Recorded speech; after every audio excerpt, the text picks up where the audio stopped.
யோவான் 16:20. மெய்யாகவே மெய்யாகவே நான் உங்களுக்கு சொல்லுகிறேன், நீங்கள் அழுது புலம்புவீர்கள், உலகமோ சந்தோஷப்படும். நீங்கள் துக்கப்படுவீர்கள், ஆனாலும் உங்கள் துக்கம் சந்தோஷமாக மாறும். நீங்கள் துக்கப்படுவீர்கள், ஆனாலும் உங்கள் துக்கம் சந்தோஷமாய் மாறும்.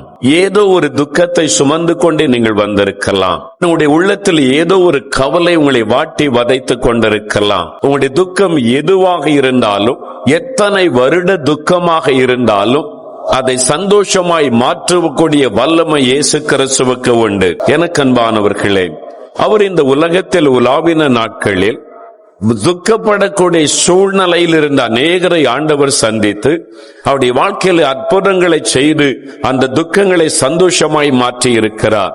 ஆண்டவர் செய்த அற்புதங்களில் எல்லாம் நீங்கள் அதை பார்க்க முடியும். இன்றைக்கு அப்படி ஆண்டவர் செய்த ஒரு அற்புதத்தை நாம் தியானிக்க போகிறோம்.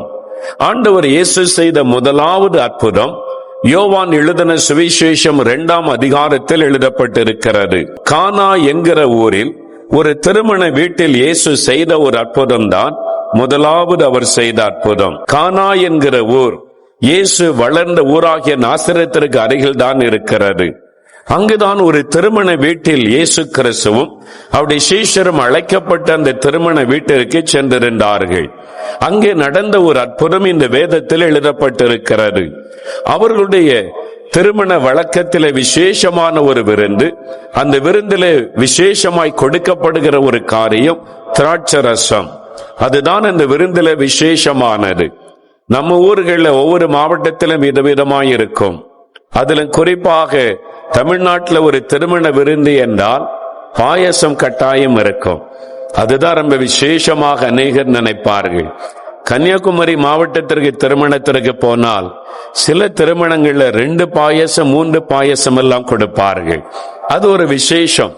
அந்த திருமண விருந்தில ஒரு பெரிய மகிழ்ச்சி. அந்த விருந்தாளிகளை மகிழ பண்ணுவதற்காக செய்யக்கூடிய அந்த விருந்தின் விசேஷமான ஒரு காரியம்.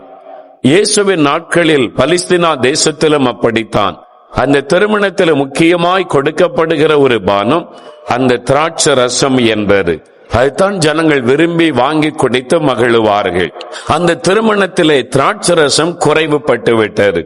அதுதான் அந்த திருமணத்தில் ஏற்பட்ட ஒரு பிரச்சனை. திராட்சை ரசம் தீர்ந்து விட்டது. இனிமேல் வரக்கூடிய விருந்தாளிகளுக்கு கொடுப்பதற்கு திராட்சை ரசம் இல்லை. அந்த திருமண வீட்டில் அந்த மக்களுக்கு ஒரு பெரிய கவலை, துக்கம் சூழ்ந்து கொண்டது. ஐயோ, திருமணத்தில் இப்படி ஒரு குறைவு ஏற்பட்டு விட்டது. வரக்கூடிய விருந்தாளிகளை மகிழச் செய்ய முடியாதபடி திராட்சரசம் கேட்டால் என்ன செய்வதென்ற ஒரு கலக்கம் அந்த வீட்டிற்குள் வந்துவிட்டது. அப்படி வேதனை நிறைந்த அந்த குறைவின் நிமித்தமாக ஏற்பட்ட துக்கத்தில் கலங்கி நின்ற பொழுதுதான் இயேசு அங்கே ஒரு அற்புதம் செய்கிறார். அந்த குறைவை நிறைவாக்கும்படி, அந்த திருமண வீட்டாரின் துக்கத்தை சந்தோஷமாய் மாற்றும்படி தண்ணீரை திராட்சரசமாய் மாற்றி, அது ருசியுள்ள ஒரு திராட்சரசமாய் மாற்றி ஆண்டவர் தன்னுடைய வல்லமையை விளங்க பண்ணுகிறார்.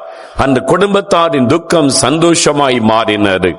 எனக்கு அன்பானவர்களே, ஒரு திருமண வீட்டில் குடும்ப வாழ்க்கையில் ஈடுபட போகிற அந்த மணமக்கள் சந்தோஷப்பட வேண்டிய நேரத்தில் இப்படி ஒரு குறைவு வந்துவிட்டது என்று வீட்டார் கலங்கி நின்ற சமயம், ஆண்டவர் அவளுக்கு அவமானம் வராதபடி, ஒரு நிந்தை வராதபடி ஒரு அற்புதத்தை ஆண்டவர் செய்கிறார். குறைவை நிறைவாக்கி அவருடைய துக்கத்தை சந்தோஷமாய் மாற்றிவிட்டார். எவ்வளவு பெரிய மகிழ்ச்சி! துக்கம் ஒரு நிமிடத்தில் சந்தோஷமாய் மாறிவிட்டது. ஆண்டவர் இந்த அற்புதத்தை செய்து அந்த குடும்பத்தை மகிழ பண்ணினார். இன்றைக்கும் கானான் என்கிற அதே பெயரிலே தான் அந்த ஊர் இருக்கிறது.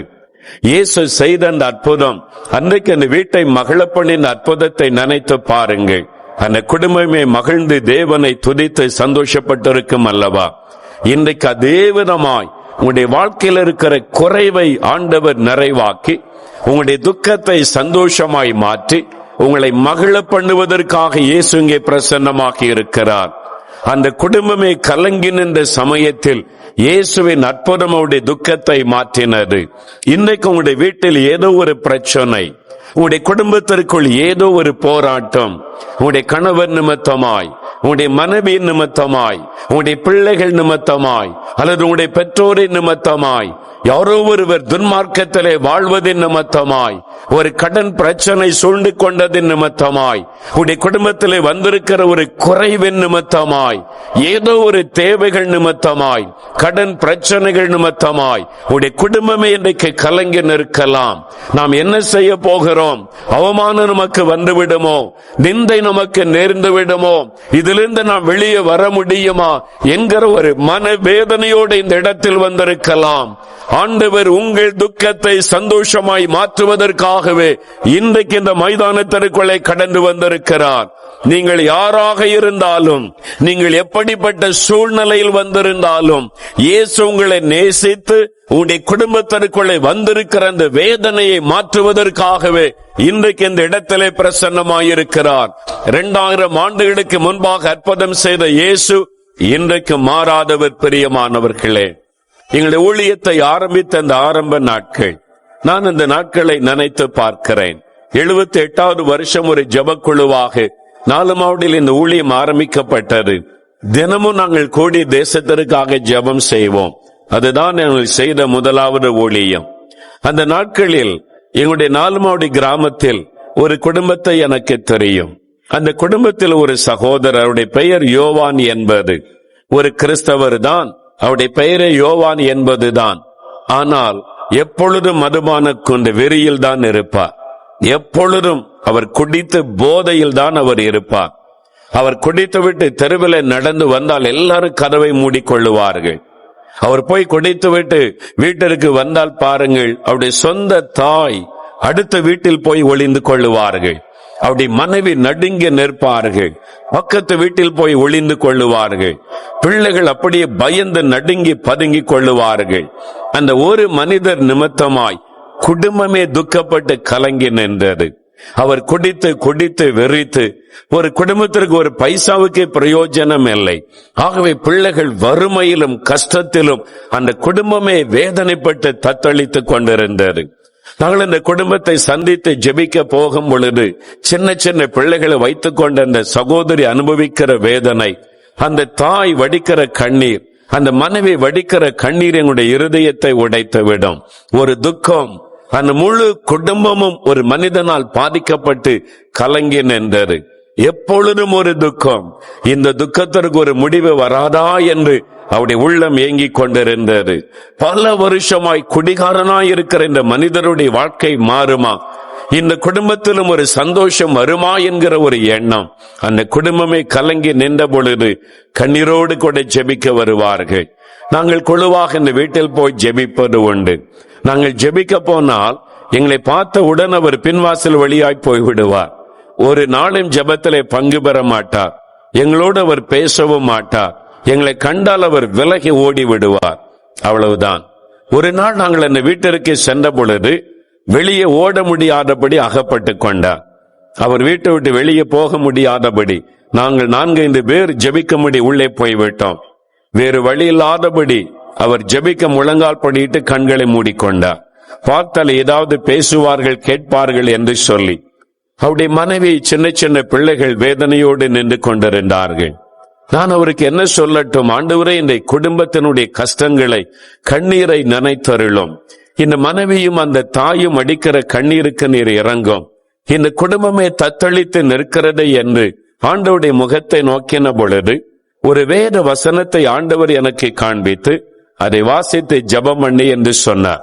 நீதிமொழிகள் 28ஆம் அதிகாரம் 13ஆம் வசனத்தை நான் சத்தமாய் வாசித்தேன். அவர் தூரத்திலே முழங்கால் படியிட்டு நிற்கிறார். தலையை தாழ்த்தி கண்களை மூடிக்கொண்டார். நான் அவரோடு பேசி விடுவேன் என்று நான் அந்த வசனத்தை சத்தமாய் அவருக்காய் வாசித்தேன். தன் பாவத்தை மறைக்கிறவன் வாழ்வடைய மாட்டான், அறிக்கை செய்து விட்டு விடுகிறவனோ இரக்கம் வருவான். அவ்வளவுதான், ஒரே ஒரு வசனம்.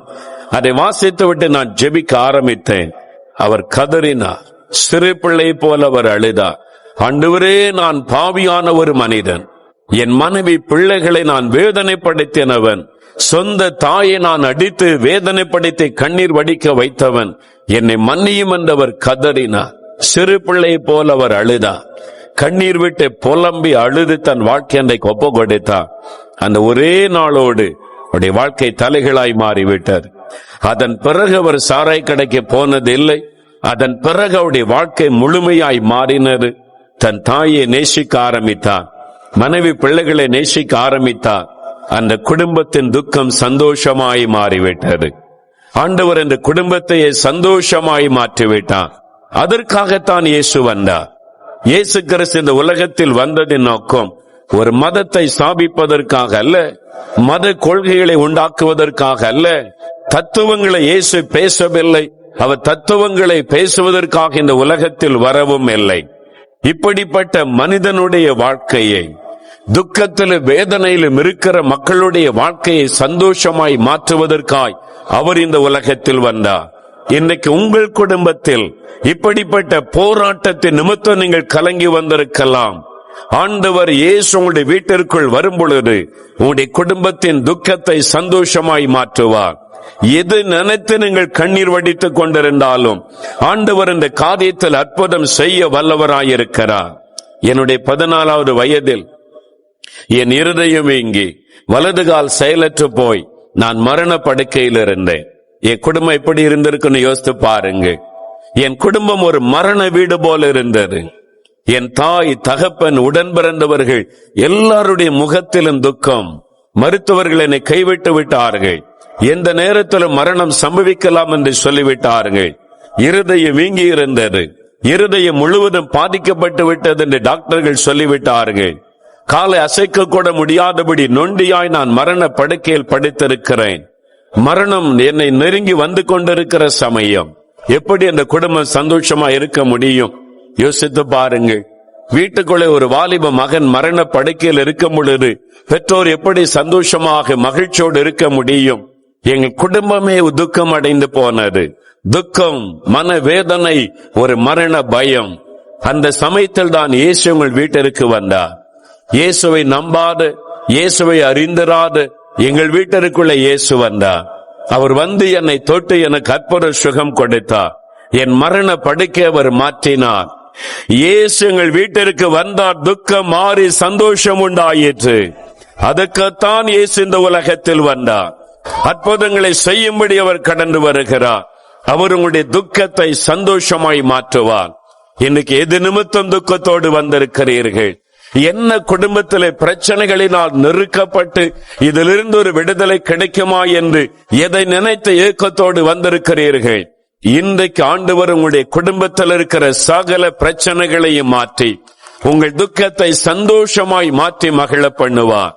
அதற்காகத்தான் உங்களை சந்திக்க ஆண்டவர் வந்திருக்கிறார். பிரியமானவர்களே, இன்றைக்கு அந்த அற்புதம் உங்களுடைய வாழ்க்கையிலே நடக்கும். பிரியமானவர்களே, ஆண்டவர் உங்கள் துக்கம் சந்தோஷமா மாறும் என்று வாக்கு கொடுத்திருக்கிறார். ஆனா அதற்கு உங்களுடைய பாவத்தை உணர்ந்து அறிக்கையிடும் போதுதான் ஆண்டவர் உங்களுடைய துக்கத்தை சந்தோஷமாய் மாற்ற முடியும். ஆனால் ஆண்டவர்கிட்ட உங்களுடைய பாவத்தை மறைக்காதங்க, எல்லாத்தையும் அறிக்கையிட்டு ஜெபிங்க. உடனே ஒரு அற்புத மாற்றம் உங்களுக்குள் உண்டாவதை நீங்க காண்பீங்க. நாம ஜெபிக்கலாமா? ஆண்டவரிடத்துல நம்முடைய குறைகளை அறிக்கையிட்டு நம்ம ஜெபிக்கலாம். தகப்பனே, எங்களுடைய துக்கத்தை சந்தோஷமாய் மாற்ற நீர் விரும்புகிறீர்.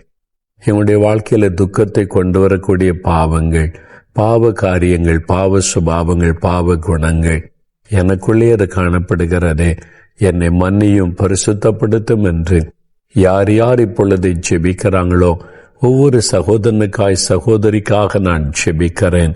இதோ தன்னுடைய பாவத்தை உணர்ந்து மனம் திரும்பி அறிக்கையிட்டு ஜெபிக்கிறபடியால் இயேசு கிறிஸ்துவின் ரத்தம் சகல பாவங்களை நீக்கி சுத்திகரிக்கும் என்ற வார்த்தையின்படி உம்முடைய பிள்ளைகளை உம்முடைய ரத்தத்தினால் கழுவி சுத்திகரியும்.